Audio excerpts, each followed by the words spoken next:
There's a kind of evil that doesn't announce itself. It doesn't look different from anyone else. It doesn't live in the shadows. It walks the same streets you walk. It shops at the same stores. It waves at the same neighbors. It drives the same roads through the same town for decades, and nobody knows. This is that kind of story. On the evening of Sunday, March 15th, 1964, a 12-year-old girl named Mary Teresa Simpson left the corner of East Market and Harriet Streets in Elmira, New York, and started walking home. She was quiet by nature, shy, the kind of child who didn't draw attention, didn't make waves, didn't give anyone a reason to worry about her. She had spent the evening visiting family, the way children do. She was heading home, the way children do. She never made it. Somewhere between that street corner and her front door, something happened, and the man responsible went home that same night. He sat down. He ate. He slept.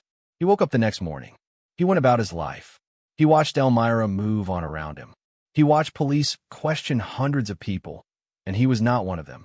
He watched a reward go unclaimed for decades. He watched investigators reach dead end after dead end. And eventually, he grew old. He had a family. He had children and grandchildren. He held a job, paid his bills, and in March 2004, almost exactly 40 years to the day after Mary Teresa Simpson never came home, he died, quietly, of natural causes, a free man. He was buried in Elmira, the same city, the same ground. For 62 years, Mary's family had no name to attach to what had been done to her. Her sister waited. Her mother waited.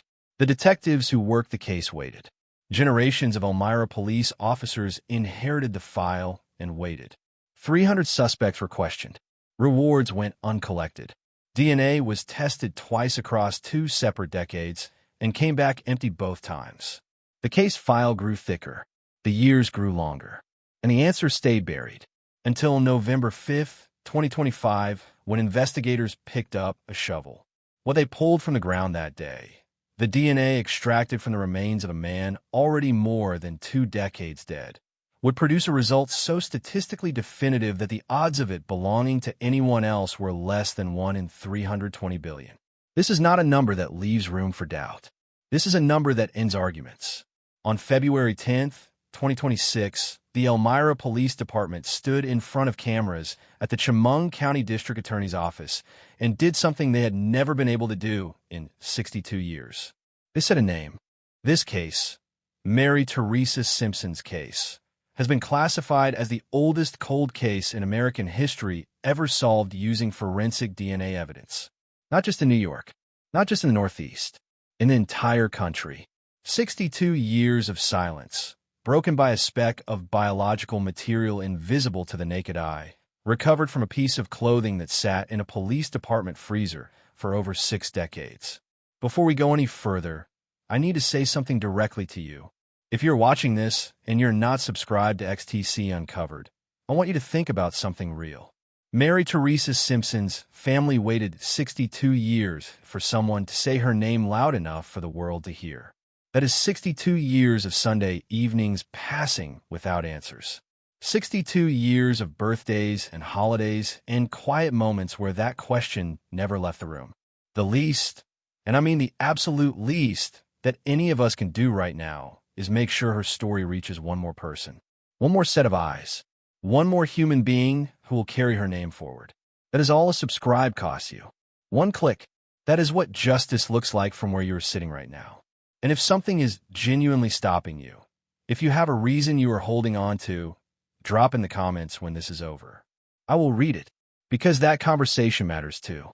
For now, stay with me, because before we get to the man in that grave, you need to know the girl he took. You need to know who Mary Teresa Simpson was before March 15th, 1964 turned her name into a case number. You need to know her family, her home, her world, and the last hours of an ordinary Sunday evening that became anything but. That is where this story begins. Every victim in every true crime story was a person before they were a case. That sounds obvious when you say it out loud. But somewhere between the police reports and the autopsy findings and the decades of investigative dead ends, it becomes easy to forget. The name starts to feel like a headline. The details start to feel like data. and the human being at the center of all of it quietly disappears beneath the weight of what happened to them. So before we go any further into what was done to Mary Teresa Simpson, we're going to talk about who she was. Because she was somebody. She was somebody's daughter, somebody's little sister, somebody's quiet, shy, good-hearted child, and she deserves to be seen as that before she is seen as anything else. Mary Teresa Simpson was born in 1951 or 1952 in Elmira, New York. She grew up in a working-class household in a mid-sized city in the southern tier of New York State, a place where everybody more or less knew everybody, where neighbors recognized faces on the street, and where a child walking home in the evening was not yet the kind of thing that sent a community into panic. Her father was Ellsworth Simpson. Her mother was Rose Simpson. Together, they had built a family that included an older brother, an older sister named Linda, and an older half-brother. Mary was one of the younger ones, the quiet one, the one people described the same way every single time they were asked, shy, gentle, well-behaved. Not the kind of child who caused trouble, not the kind who demanded attention. Just a 12-year-old girl trying to navigate a world that was already getting complicated around her. Because by the time March 1964 arrived, Mary's home life was not what it had once been. In May 1963, less than a year before her death, Ellsworth and Rose Simpson separated. The family fractured the way families do, quietly and permanently, and Mary went to live with her father. For a child who is already shy by nature, that kind of disruption lands differently than it does for adults. Routines disappear. The house feels different. The people you counted on are suddenly in two separate places, and you are learning how to move between them. Then, in late 1963, Ellsworth relocated with Mary to Hammondsport, New York, a small village tucked along the western shore of Keuka Lake, roughly 40 miles southwest of Elmira. It was a quieter place, smaller, further from the life Mary had known, and it meant that her contact with her mother Rose was reduced to once a month. Once a month. For a 12-year-old girl who had just watched her parents' marriage end, that is a long time between visits. Then in early March 1964, just days before everything changed, Ellsworth found new work back in Elmira and moved them home again. 2 relocations in less than a year. 2 sets of adjustments. 2 different versions of normal to adapt to. Mary was doing what children do in the middle of adult decisions. She was managing. She was holding it together. She was quietly going about the business of being 12 years old in a family that was still figuring itself out. There is one more detail about this family that I need you to hold on to. At the time Mary was killed, her mother Rose Simpson was pregnant. She was carrying Mary's younger sister while burying the daughter she already had. That is the kind of grief that does not have a bottom. Mary's older sister Linda, who was 16 years old when it happened, recalled it decades later in words that have stayed with everyone who heard them. She said she could not believe her little sister was lying in a casket. She said she tried to climb in. She said she wanted to be in there with her. 16 years old, trying to get into a casket with her 12-year-old sister. That is who this family was. That is what this case cost them before it even became a case. Now, March 15th, 1964, a Sunday. Mary left her father Ellsworth's apartment at around 3 o'clock in the afternoon. She told him she was going to visit her cousin. What she did not tell him was that she planned to stop and see her mother Rose first. Not out of deception, out of love. The quiet, careful love of a child trying to keep peace between 2 separate worlds. She spent about an hour at Rose's house. Then she left for her cousin's. She departed her cousin's home around 6:30 in the evening. At approximately 7 o'clock, a friend spotted her in front of a local store at the corner of East Market and Harriet Streets in Elmira. She said she was heading home. That is the last confirmed sighting of Mary Teresa Simpson alive. By 10:30 that night, her father Ellsworth had not heard from her. By 11 o'clock, he picked up the phone and called the Elmira Police Department. She never walked through that door. Before we go into what happened next, and what investigators found 4 days later, I need to stop here for a moment and speak to you directly. If you're watching this without being subscribed to this channel, I want you to ask yourself something honest. If this were your sister walking home that evening, if this were your family sitting by the phone at 11 o'clock at night, waiting for a 12-year-old who never came back, would you want the world to look away? Would you want people to move on to the next thing without pausing long enough to actually hear the story? Subscribe to XTC Uncovered. Keep Mary's story moving. Keep it reaching people who have never heard her name. It costs you nothing. It means more than you know. And if something is stopping you, leave in the comments. I am listening. For days. That is how long Mary Teresa Simpson lay in the woods before anyone found her. For days of her father waiting. For days of her mother waiting. For days of a pregnant woman sitting somewhere in Elmira, New York, not knowing whether her daughter was alive or dead, while carrying another child inside her. For days of a 16-year-old sister going to sleep every night wondering. For days of a city that did not yet understand what had happened inside its own borders. When Mary did not come home on the evening of March 15th, 1964, the Elmira Police Department received the missing persons report from her father Ellsworth somewhere between 10:30 and 11 o'clock that night. And in 1964, a missing child report did not carry the same immediate urgency that it does today. There was no Amber Alert. No coordinated multi-agency response triggered within the first hour. Police were not initially alarmed. The assumption, the way it often was in that era, was that the child would turn up. She did not turn up. The following day, March 16th, investigators began searching vacant homes in the area. They reached out to some of Mary's friends. They contacted the Chemung County District Attorney's Office and acknowledged that the circumstances surrounding her disappearance were not normal. By March 18th, 3 days in, the Elmira Police Department formally began treating the case as a suspected foul play situation. Law enforcement notifications went out to police departments across both New York State and Pennsylvania. Junkyards were searched. Abandoned properties were checked. The search widened. Then on the morning of March 19th, 1964, a man went hiking with his 2 sons near Combs Hill Road in Southport, New York, a wooded area on the outskirts of Elmira, situated off an old logging road that locals knew as a spot used by courting couples and by children who played in the surrounding woods. Somewhere between 5 and 7 miles from where Mary was last seen alive. He found her. Mary Teresa Simpson's frozen, fully clothed body was lying in the woods, partially concealed beneath twigs, branches, leaves, and dirt. But it was not just leaves and branches covering her. There were 4 heavy stones placed on top of her. 4 of them. The largest weighed approximately 110 pounds. The total weight of the stones placed over that 12-year-old girl's body was reported at the time to be around 320 pounds. Only a portion of her hand and 1 sneaker were visible above the surface. Her mouth had been stuffed with dirt and twigs. The Chemung County Medical Examiner conducted the autopsy and determined that Mary had been strangled. Her cause of death was asphyxiation. The examination also confirmed that she had been sexually assaulted. Investigators concluded that she had been killed at or very near the location where her body was found. Take a moment with those stones. 4 of them, 1 weighing over 100 pounds. Someone did not run. Someone did not panic and flee the scene. Someone stood in those woods over the body of a 12-year-old girl and deliberately placed those stones, one by one, to keep her hidden. That is not an accident. That is not a moment of impulse followed by fear. That is cold, calculated concealment. That is someone who intended to never be found. They were right for a very long time. The investigation that followed was one of the most extensive in Elmira's history. Officers canvassed neighborhoods. Tips were followed. Leads were chased.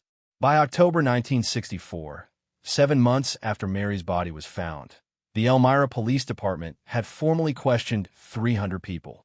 300 individual interviews. 300 names looked at, investigated, and ultimately ruled out or set aside. Local radio station WELM and the Elmira Star-Gazette newspaper jointly raised a $1,000 reward for any information leading to an arrest. The community responded with tips. None of them led anywhere. The years passed.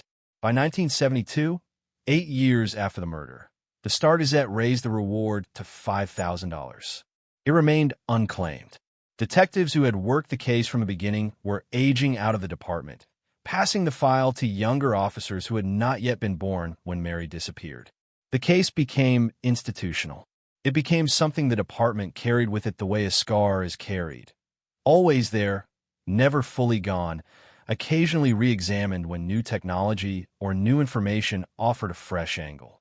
Retired Officer William Maloney, who joined the Elmira Police Department 1 year after Mary's death and worked on various aspects of the investigation over the years, stood in a room on February 10, 2026, and said something that captures the scale of the failure perfectly.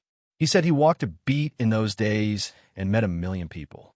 He said the name of the man who killed Mary Teresa Simpson was not one of them. In thousands of pages of investigative files built over 62 years, that name did not appear once. Then came the science. In 2003, nearly 4 decades after the murder, investigators submitted pieces of Mary's clothing, including her skirt and her underwear, to the New York State Police Forensic Investigation Center. Scientists confirmed the presence of semen on her skirt. A DNA profile was extracted and entered into CODIS, the FBI's combined DNA index system, a national database designed to match unknown DNA profiles against those of convicted offenders and other cases. There was no match. In 2014, the DNA was resubmitted. Again, no match. Twice. 2 separate decades. 2 separate attempts with the best technology available at those respective times. And both times, the database returned silence. Whoever killed Mary had never had his DNA collected by law enforcement. He had lived in the gap, in the space between what investigators could find and what the system could reach. But here is the detail that made everything that came after even possible at all. Mary's clothing had been stored in a freezer at Elmira Police Department headquarters since 1964. Standard evidence preservation practice at the time, detectives in 1964 had no way of knowing what DNA was, let alone what it would one day be capable of doing. They preserve the evidence because that is what you do.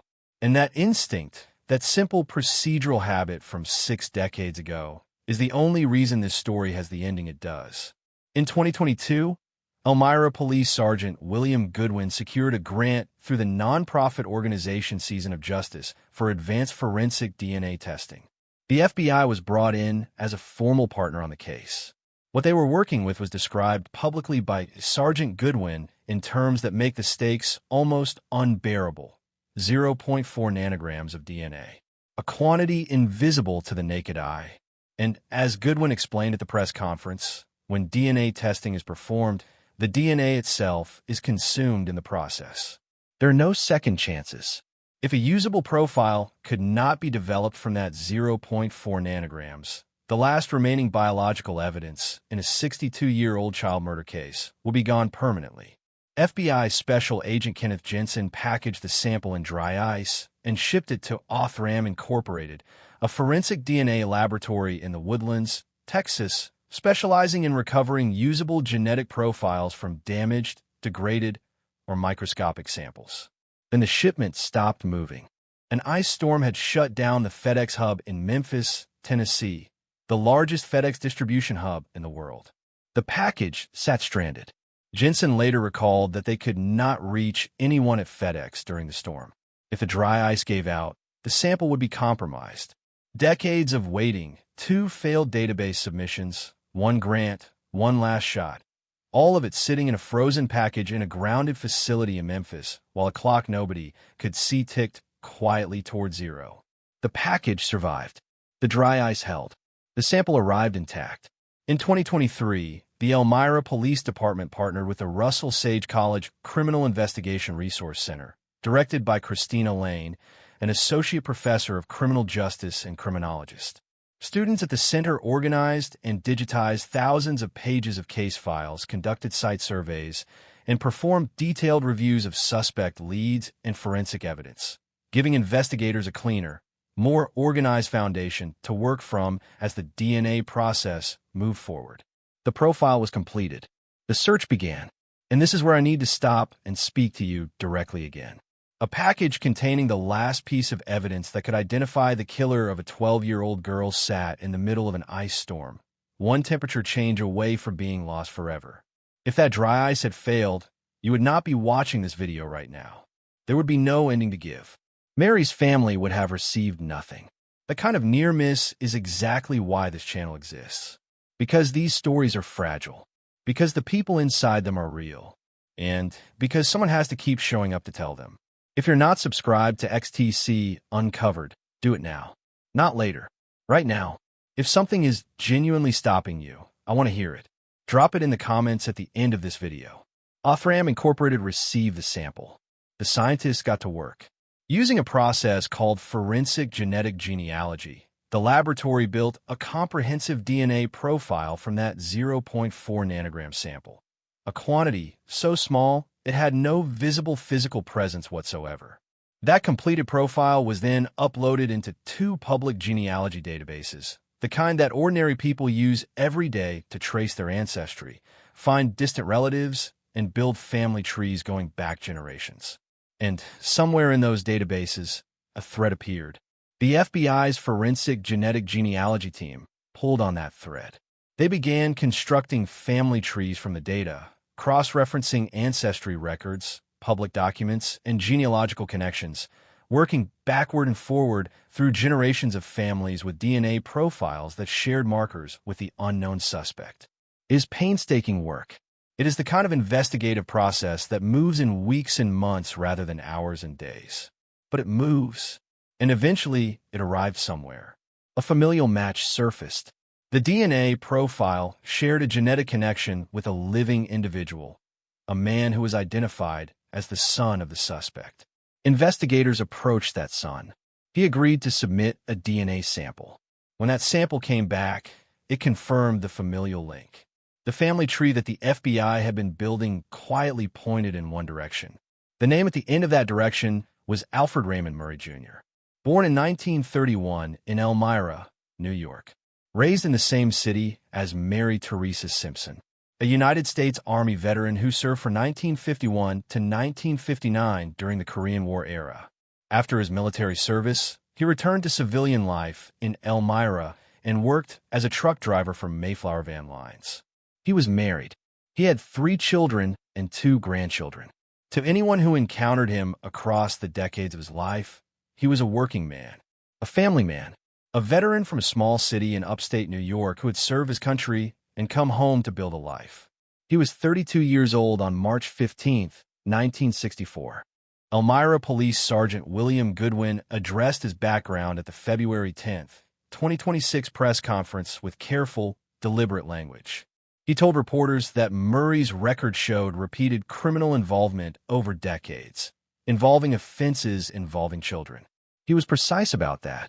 He said that while no single incident in Murray's history constituted direct proof of responsibility for Mary's murder, the pattern was entirely consistent with the forensic findings and the circumstances of the crime.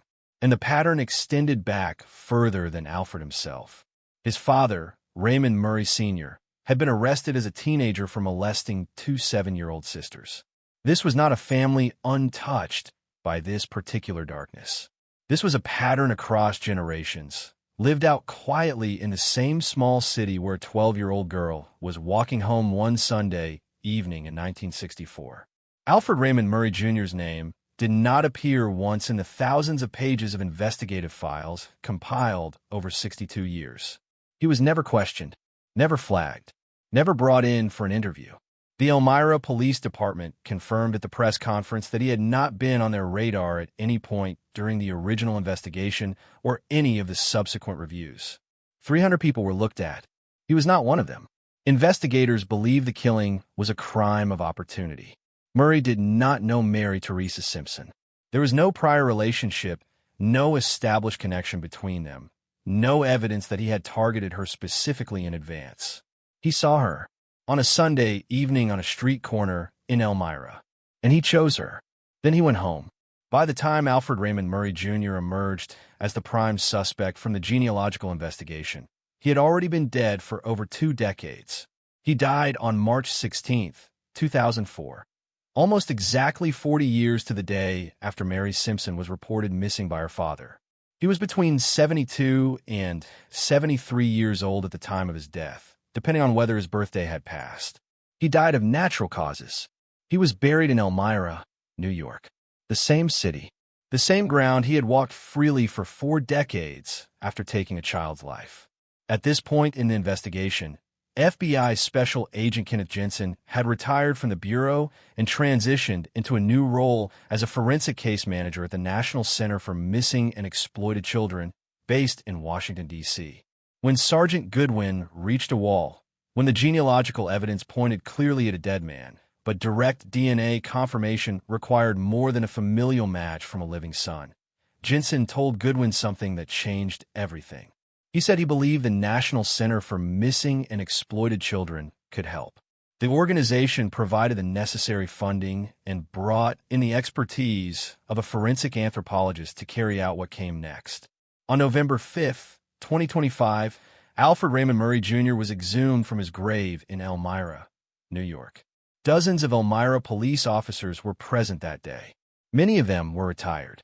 Some had worked Mary's case for years, inheriting a file that had sat open their entire careers.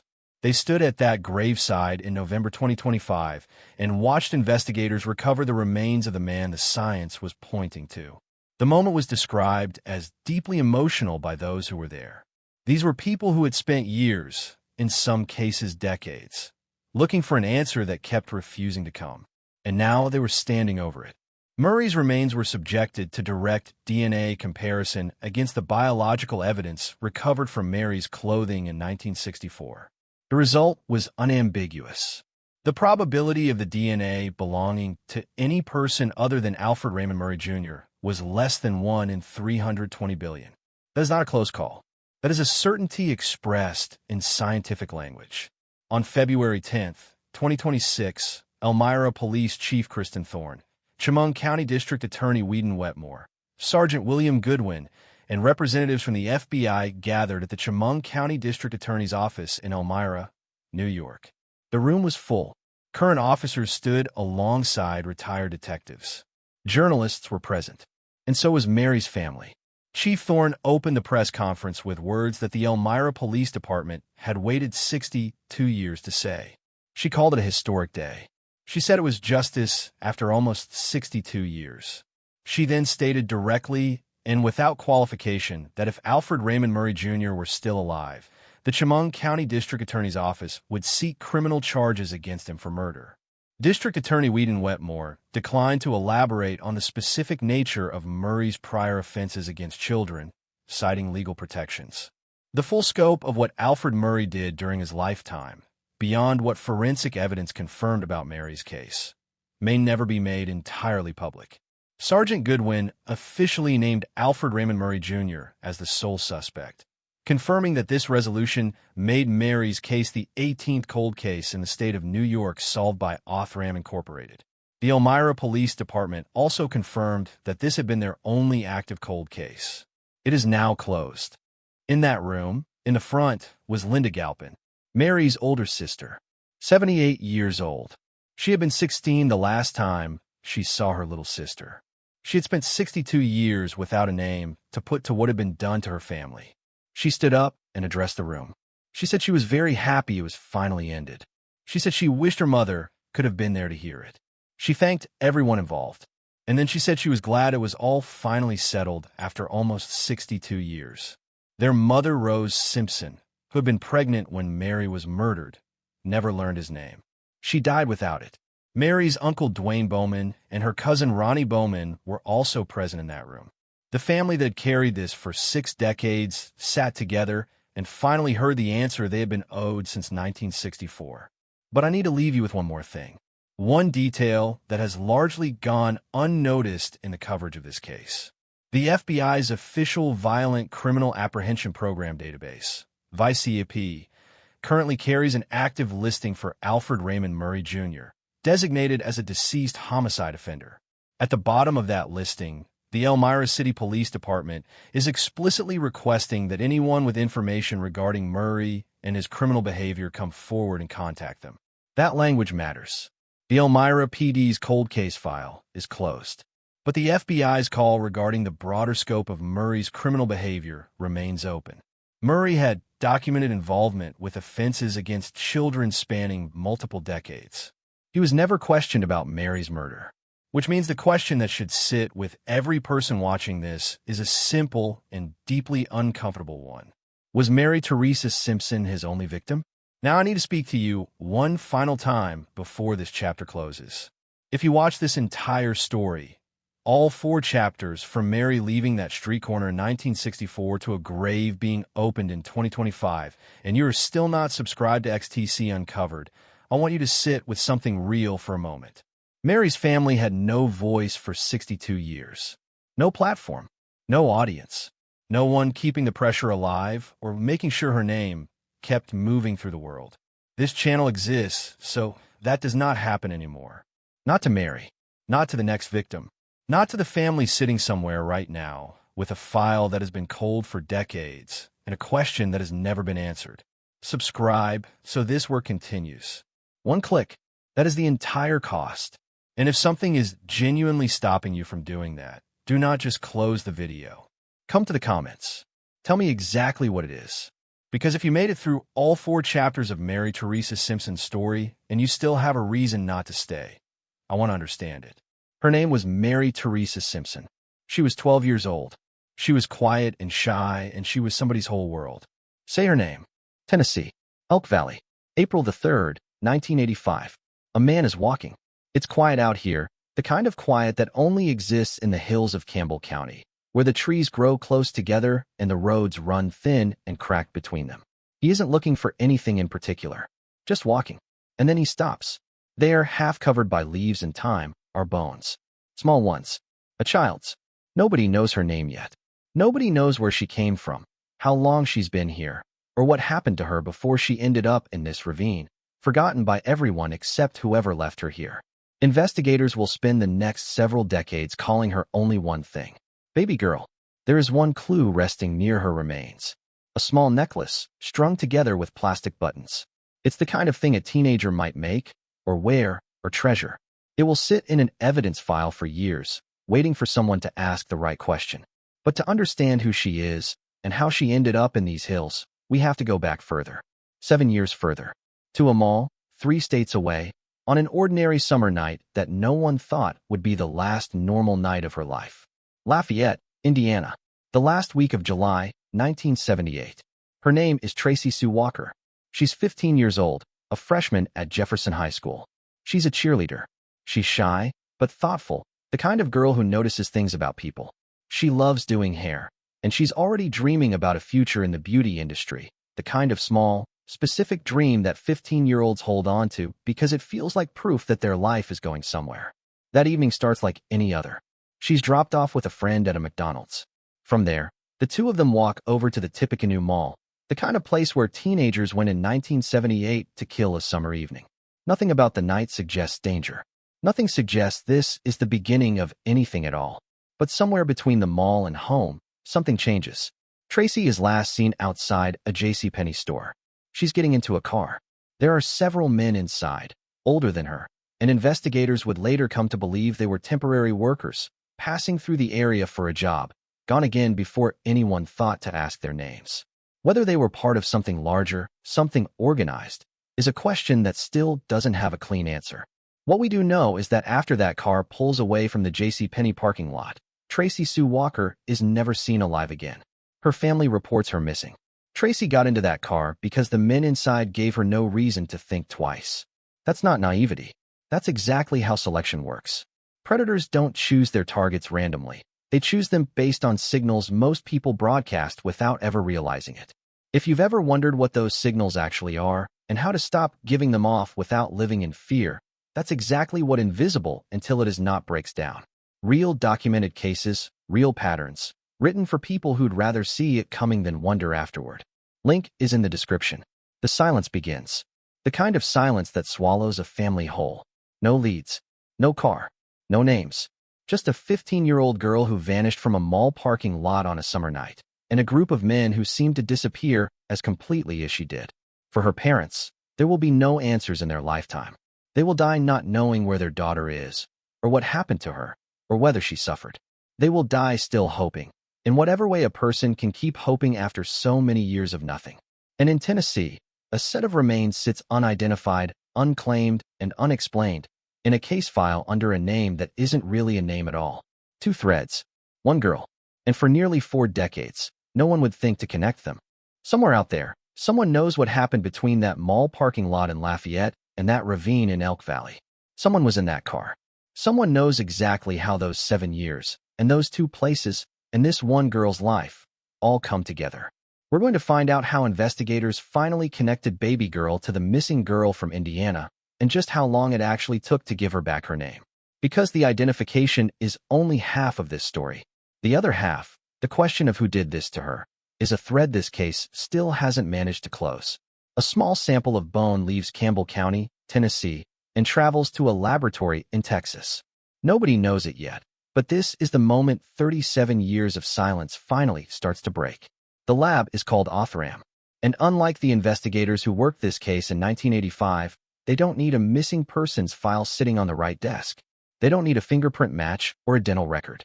All they need is DNA and the patience to trace it backward through a family tree until it leads somewhere real. Working alongside the University of Tennessee's anthropology department, the sample from baby girl's remains is processed and analyzed. This is forensic genetic genealogy, the same kind of science that has been quietly cracking open cold cases all over the country, giving names back to people who had been reduced to case numbers for decades. It works by comparing DNA against enormous public genealogy databases full of ordinary people who submitted their own DNA out of curiosity about their ancestry, never imagining it might one day help solve a murder. And it works. The lab finds a possible relative, someone living, right now, in Indiana. For the first time in 37 years, baby girl has a location. Not just a state, a specific area. Lafayette. TBI intelligence analysts take this thread and start pulling. They begin searching for families in the Lafayette area who might be connected to this possible relative. And somewhere in that search, they find something that makes every investigator's pulse quicken. A family that had reported a girl missing. In 1978, at the age of 15. This is the moment cold case investigators wait their entire careers for. The moment 2 completely separate threads, one from a ravine in Tennessee, one from a mall parking lot in Indiana, finally cross. But a possible match isn't a confirmed match. Not yet. To make this official, to give baby girl her name back in a way that will hold up, investigators need something more concrete than a genealogical lead. They need a direct comparison. So they reach out to the family. They ask for DNA samples from potential siblings, people who might share enough genetic material with baby girl to prove, scientifically, undeniably, that she is who they now suspect she is. Those samples are submitted to the TBI crime lab in Nashville and entered into CODIS, the national DNA database used to make these kinds of connections official. And the answer comes back exactly the way investigators hoped it would. August the 30th, 2022. The Tennessee Bureau of Investigation makes it official. Baby girl has a name. She is Tracy Sue Walker, the 15-year-old freshman who vanished from a mall in Lafayette, Indiana, in the summer of 1978. 37 years after her remains were found. 44 years after she disappeared. A girl who had been a case file, a nickname, a set of bones in an evidence room, is finally, officially, herself again. But here's the part of this moment that makes it almost unbearable. Tracy's parents aren't alive to hear it. They spent their entire remaining lives not knowing, and they died without the answer that finally arrives decades too late for them. So agents don't call her mother. They don't call her father. Instead, Special Agent Brandon Elkins picks up the phone and calls Tracy's brother, Randy Walker, the last living member of her immediate family, who can finally be told the truth. Randy will later describe that call as the happiest day of his life. Sit with that for a moment. The happiest day of his life is the day he learned, with absolute certainty, that his sister has been dead since 1978. That's what 4 decades of not knowing does to a family. Confirmation, even confirmation of the worst possible outcome, becomes a form of mercy because it's better than the alternative. Better than spending the rest of your life wondering. I never did forget about her, Randy would later say. It was so hard not knowing. So there it is. The mystery of who baby girl was is solved. Science did what 4 decades of traditional police work couldn't.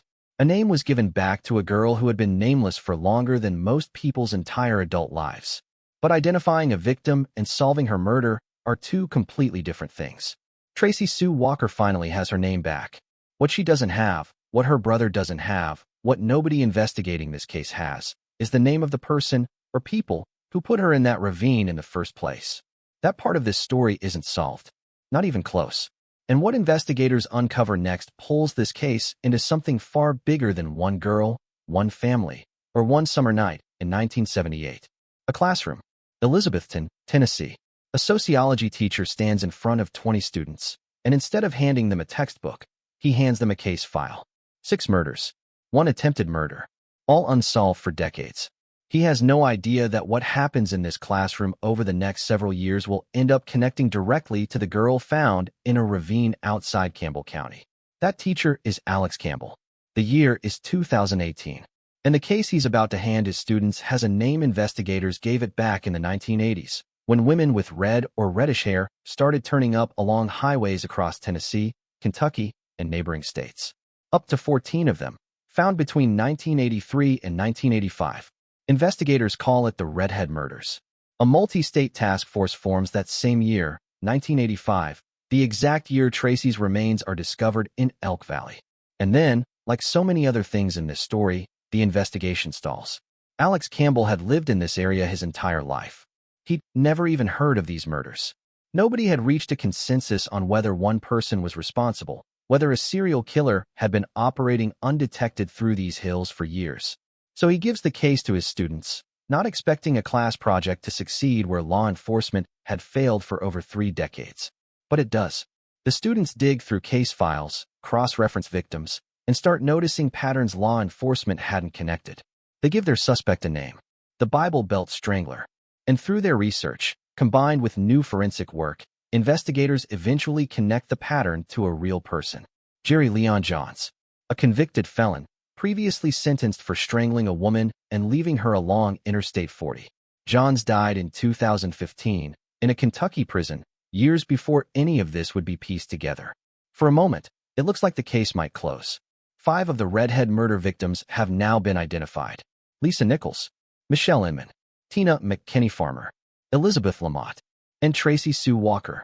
But here's where I need to stop the story and be exact with you, because this is the part where a lot of true crime coverage gets sloppy, and I'm not going to do that to Tracy or her family. The Tennessee Bureau of Investigation has been direct about this. There is no evidence connecting Jerry Johns to the murder of Tracy Sue Walker. None. Investigators have said the same about Elizabeth Lamott.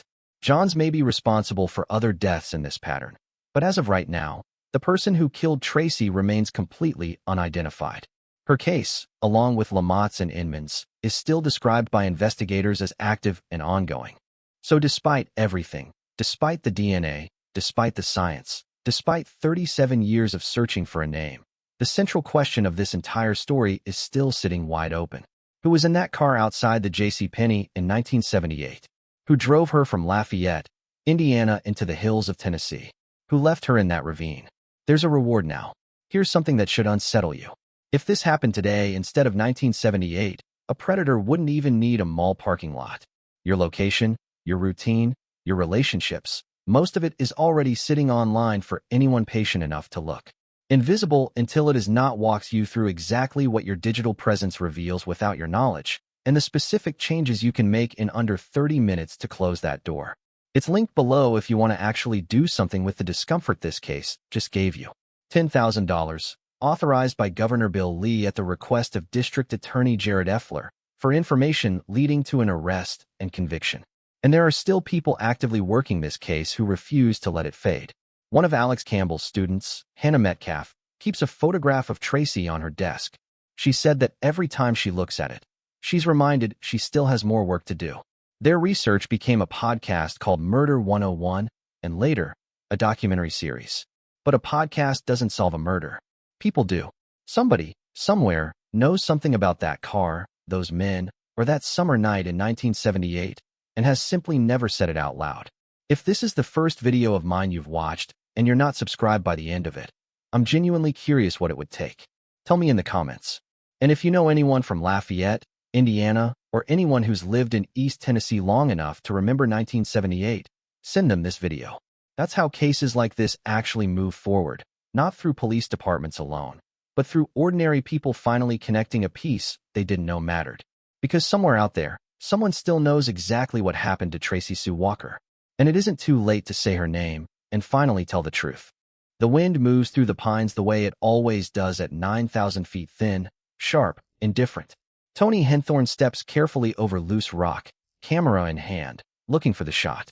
Below her, the land falls away into nothing. No trail marker, no guardrail, no one else for miles. Her husband is a few feet behind her.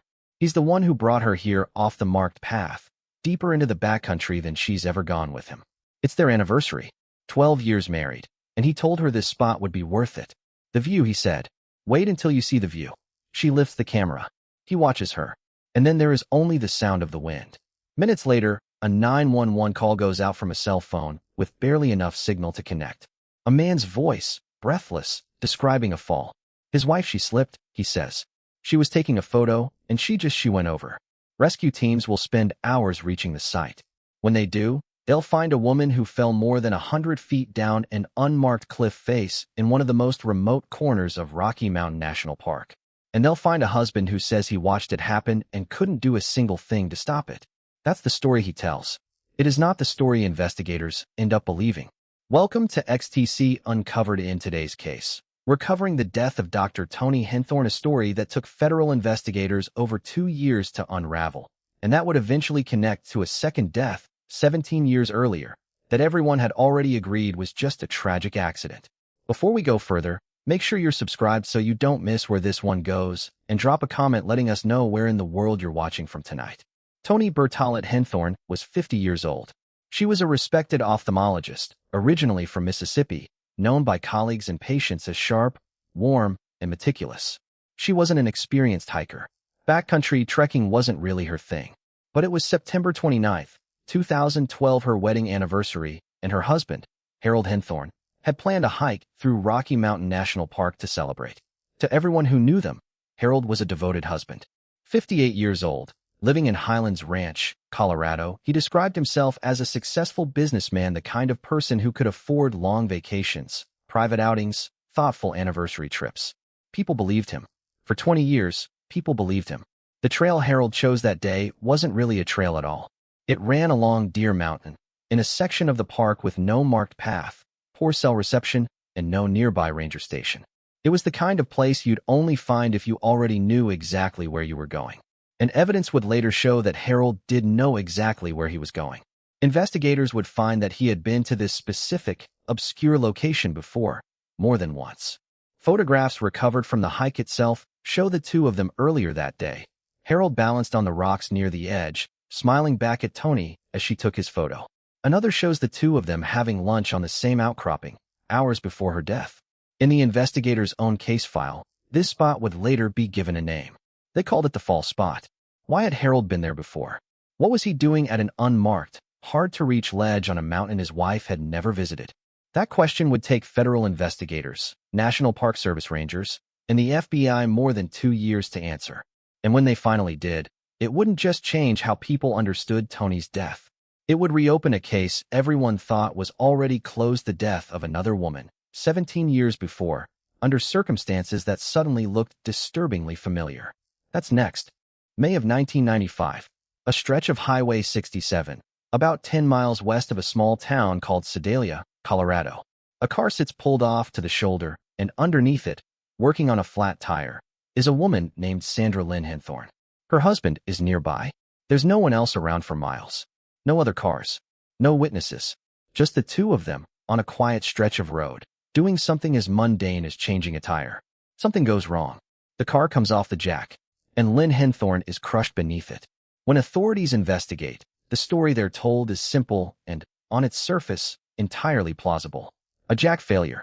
A tragic, freak accident. Within less than a week, Douglas County officials rule her death exactly that: an accident, nothing more. There's no reason, at the time, to look any harder. Accidents happen. People die in strange, senseless ways every day, and this is filed away as one of them. For 17 years, that's where it stays. Then, in October of 2012, just weeks after Tony Henthorne goes over a cliff in Rocky Mountain National Park, investigators quietly reopen the file on Lynn's death. They aren't doing this because of new physical evidence. They're doing it because of a pattern that's suddenly impossible to ignore. 2 wives, 2 remote locations, 2 moments where Harold Henthorne was the only person present when something went fatally wrong. And in both cases, a life insurance policy sitting in the background, timed in a way that raises more questions than it answers. But Lynn's death isn't the only incident investigators start re-examining. There's another one, closer to Toni's death, that starts to look different in hindsight. More than a year before the hike that killed her, Toni and Harold were working together on their mountain cabin. During that work, a 20-foot beam fell and struck Toni, fracturing her vertebrae. At the time, it was treated as exactly what it appeared to be. A construction accident, the kind of thing that happens on any job site when materials aren't secured properly. Prosecutor Sunita Hajra will later stand in front of a jury and describe this incident differently. She'll argue that Harold's account of how the beam fell doesn't hold together, that the explanation he gave doesn't match the physical reality of what would have needed to happen for it to fall the way he described. She frames it not as a random accident, but as a rehearsal, an earlier, failed attempt. Taken individually, none of these incidents proves anything.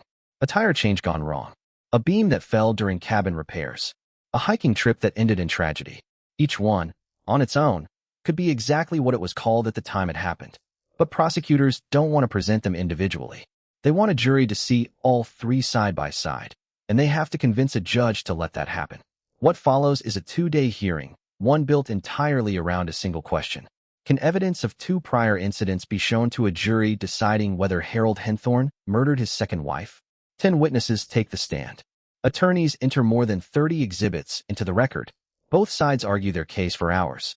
The defense argues this is nothing more than an attempt to convict Harold based on character and suspicion, not evidence tied to what happened on that mountain in 2012.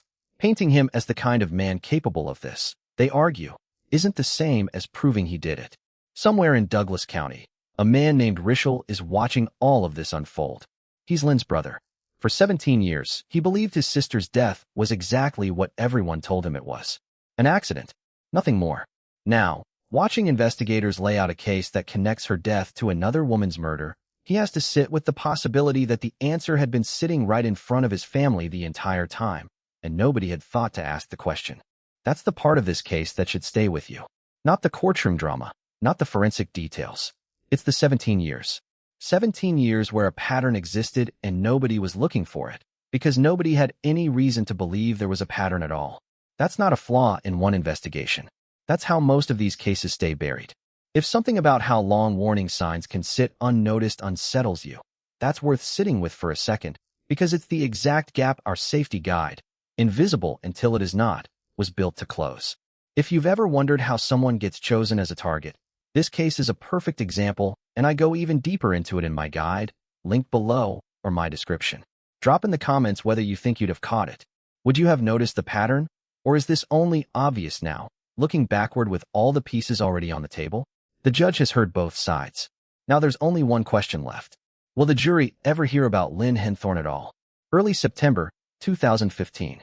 Inside the Alfred J. Arridge United States Courthouse in Denver, about 50 prospective jurors sit waiting as Judge R.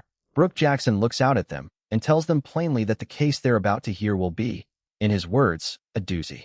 Half of them have already heard about Harold Henthorne from the news. 3 are dismissed on the spot, unable to promise they can be impartial. The rest stay, and by the following Tuesday, opening statements begin. For the next several weeks, prosecutors lay out a case built almost entirely on circumstance. There's no confession, no eyewitness besides Harold himself. What there is, instead, is a mountain of documentation. More than 300 exhibits, phone records, photographs, the map with the pink highlighting and the X, testimony from rangers who walked the fall site and called it obscure, testimony about the beam, about Lynn, about insurance policies Toni never knew existed. In her closing argument, prosecutor Sunita Hajra tells the jury that Harold Henthorne scouted that remote stretch of Deer Mountain roughly 9 times before ever bringing Toni there. She argues he wasn't looking for a scenic view. He was looking for the perfect place to kill someone. Somewhere with no witnesses, no trail, and no chance that anyone could survive a fall from that height. The coroner who examined Toni's body takes the stand as well, and his testimony is its own kind of unsettling. He can't say, definitively, whether she fell or was pushed. There's no physical marker that proves murder beyond doubt. The entire case rests on whether 12 jurors believe that everything surrounding her death, the map, the money, the pattern, the timing adds up to something more than tragic coincidence. On September 21, 2015, After roughly 10.5 hours of deliberation, the jury returns its verdict. Guilty. First-degree murder. At sentencing, Harold Henthorne stands before Judge Jackson and denies it. He says, plainly, that he did not kill Tony. The judge sentences him to life in prison anyway. Henthorne is eventually transferred to a high-security federal penitentiary in Terre Haute, Indiana, where he remains today. He doesn't stop fighting the conviction. Over the following years, Henthorne takes his case to the 10th Circuit Court of Appeals, arguing that the evidence about Lynn and about the beam should never have been allowed in front of the jury in the first place. The appellate court disagrees, ruling that the evidence was properly admitted because it spoke directly to intent and planning, not just bad character. He takes it to the United States Supreme Court next, asking the nation's highest court to reconsider. The Supreme Court declines. His direct appeals end there. Still, Henthorne doesn't stop.